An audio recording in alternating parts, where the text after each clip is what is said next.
जय जिनेन्द्र मित्रों। आचार्य गुरुवर ने बतलाया कि कैसे जीवन में किया एक छोटा सा त्याग भी बड़े त्याग में परिवर्तित हो सकता है। विद्या गुरु के ऐसे ही रोचक संस्मरण सुनने के लिए हमारे चैनल को सब्सक्राइब एवं लाइक जरूर करें और इस वीडियो को अंत तक देखें। जो कंकड़ को शंकर बना देते हैं, जो बूंद को मोती बना देते हैं, जो बीज को वृक्ष बना देते हैं और जो गागर को सागर बना देते हैं, ऐसे संत शिरोमणि आचार्य गुरुवर श्री विद्यासागर जी महामुनिराज के पावन चरणों में शत शत नमन। यह संस्मरण सिद्ध क्षेत्र नैनागिर जी बुंदेलखंड का है। यह वही तीर्थ स्थान है जहां भगवान पार्श्वनाथ जी का समवशरण आया था। इसी तीर्थ क्षेत्र में आचार्य प्रवर श्री विद्यासागर जी महामुनिराज का चातुर्मास चल रहा था। चातुर्मास के दरमियान एक श्रावक आहार दान देने की तीव्र भावना मन में लिए नैनागिर जी आया।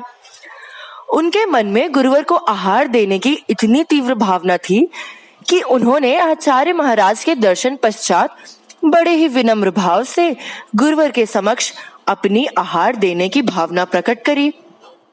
साथ ही मुस्कुराते हुए यह भी कहा कि गुरुवर, मेरी आहार देने की तो भावना बहुत तीव्र है, परंतु मैंने सुना है कि नियम काफी कठिन होते हैं और मैं त्याग कुछ भी नहीं कर सकता। यह बात सुनकर आचार्य श्री जोर से मुस्कुरा दिए। बोले तो कुछ नहीं, क्योंकि वे तो अपनी मुस्कुराहट से ही सारी बातें कह दिया करते हैं। वह व्यक्ति कई दिनों तक नैनागिर जी में गुरुवर को आहार देने के भाव लेकर रुका रहा। फिर वह शुभ दिन आ ही गया जब उस श्रावक के चौके में गुरुवर का पड़गाहन हुआ। गुरुवर मंद मंद मुस्कान के साथ आहार लेते रहे और उससे कुछ त्याग भी नहीं कराया। इसलिए वह श्रावक अंदर ही अंदर बहुत खुश हो रहा था कि गुरुवर ने तो कुछ त्याग भी नहीं कराया और मुझे धन्य भी कर दिया। आहार पूर्ण हो जाने के पश्चात सभी जन आचार्य भगवान को मंदिर जी छोड़ने के लिए गए। तभी गुरुवर ने उन श्रावक से पूछा, वैसे आप करते क्या है? उस श्रावक ने कहा कि गुरुवर, मैं वकील हूँ, वकालत करता हूँ। फिर आचार्य भगवान बोले, आप कुछ विशेष त्याग मत करिएगा, लेकिन विटामिन आर का तो त्याग कर ही सकते हैं। उन्होंने गुरुवर से पूछा, गुरुवर, विटामिन आर मतलब? तब गुरुवर बोले, विटामिन आर मतलब रिश्वत लेना। तभी उस श्रावक ने कहा कि जी गुरुवर, यह तो मैं कर ही सकता हूँ। और उसी दिन से उन्होंने विटामिन आर मतलब रिश्वत लेने का त्याग कर दिया।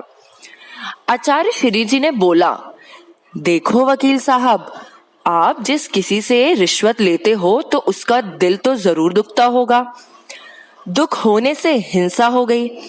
आपने जब रिश्वत लेने का त्याग किया तो आप हिंसा से बच गए। आपका अहिंसा अणुव्रत हो गया। रिश्वत लेने के लिए आपको झूठ भी तो बोलना पड़ता होगा। रिश्वत नहीं लेंगे तो आप झूठ भी नहीं बोलेंगे। यह सत्य अणुव्रत हो गया वकील साहब। रिश्वत लेना शासकीय कानून के विरुद्ध भी तो है। इसका मतलब यह कार्य चोरी हुई। आप इससे भी बच गए, अतः यह अचौर्य अणुव्रत हो गया। रिश्वत लेंगे तो पैसा अधिक होगा, इससे इंद्रिय विषयों में यदा तदा प्रवृत्ति होगी। विटामिन आर नहीं मिलेगा तो इससे भी बच जाएंगे। इसका नाम ही तो ब्रह्मचर्य अणुव्रत हो गया। रिश्वत नहीं लेंगे तब पैसा सीमित होगा आपके पास, तो अपव्यय भी तो नहीं करेंगे। इस प्रकार परिग्रह परिमाण अनुवरण हो गया। पैसा सीमित होगा वकील साहब तो आप इधर उधर जाना भी नहीं करेंगे। इससे आप समय से अपने घर पहुंचेंगे। समय से घर पहुंचेंगे तो रात्रि भोजन भी नहीं करेंगे। इसका मतलब आपका रात्रि भोजन भी त्याग हो गया। यह सुनकर उस श्रावक ने आचार्य भगवान के चरण पकड़ लिए और बोला, भगवान, आज मैं धन्य हो गया। त्याग के नाम मात्र से डरने वाले मुझ अज्ञानी को आपने तो त्यागी बना दिया। दोस्तों, आचार्य गुरुवर की सादगी, सहजता, सरलता, सौम्यता एवं उपदेश हमारे जीवन को स्वर्ग बना सकते हैं।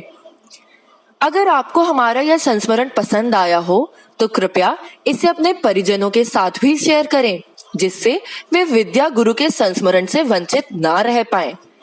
जय जिनेन्द्र।